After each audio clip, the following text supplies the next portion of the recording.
कई बार शरीर में तकलीफ होने पर आमतौर पर लोग एंटीबायोटिक्स का इस्तेमाल करते हैं। ऐसा ज्यादातर तब देखा जाता है जब लोग बिना किसी डॉक्टर की सलाह के इन दवाओं का सेवन करते हैं। लेकिन क्या ये दवाएं बच्चों के लिए सुरक्षित होती हैं?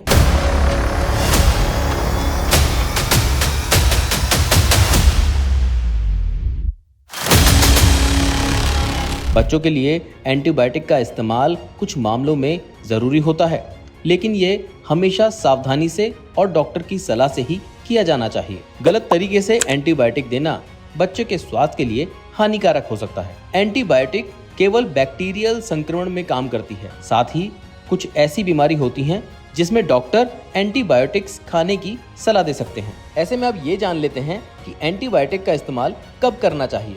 गंभीर बैक्टीरियल निमोनिया होने पर इसका इस्तेमाल किया जाता है। टॉन्सिल्स में एंटीबायोटिक्स दवाओं का सेवन होता है। यूटीआई की समस्या में भी इसका इस्तेमाल किया जाता है। टाइफाइड होने पर भी एंटीबायोटिक्स की सलाह दी जाती है। अब ऐसी स्थिति के बारे में बात कर लेते हैं जिनमें एंटीबायोटिक खाने की सलाह नहीं दी जाती है। जैसे वायरल संक्रमण में एंटीबायोटिक असर नहीं करती है। सामान्य सर्दी खांसी में भी एंटीबायोटिक नहीं दी जाती है। वायरल बुखार, डेंगू, चिकनगुनिया, फ्लू में भी इसका सेवन नहीं किया जाता है। वायरल दस्त में भी इसको नहीं खाया जा सकता। इन सभी मामलों में एंटीबायोटिक देने से फायदा नहीं बल्कि नुकसान हो सकता है। अब जरा एंटीबायोटिक का इस्तेमाल बच्चों के लिए कितना फायदेमंद और कितना नुकसानदायक हो सकता है, ये जानने के लिए हम फिलिक्स हॉस्पिटल गए, जहां हमारी मुलाकात child specialist doctor Prabhat Kumar से हुई, जिन्होंने एंटीबायोटिक की कंफ्यूजन को दूर कर दिया। Hello, this is doctor Prabhat. I am consultant paediatrician at Felix hospital. ये सवाल बहुत से क्लाइंट्स पूछते हैं कि सर मेरे बच्चे को एंटीबायोटिक तो प्लीज़ मत लिखिएगा। उसका रीज़न एंटीबायोटिक से फोबिया है, एंटीबायोटिक कब चलनी चाहिए, कब नहीं चलनी चाहिए।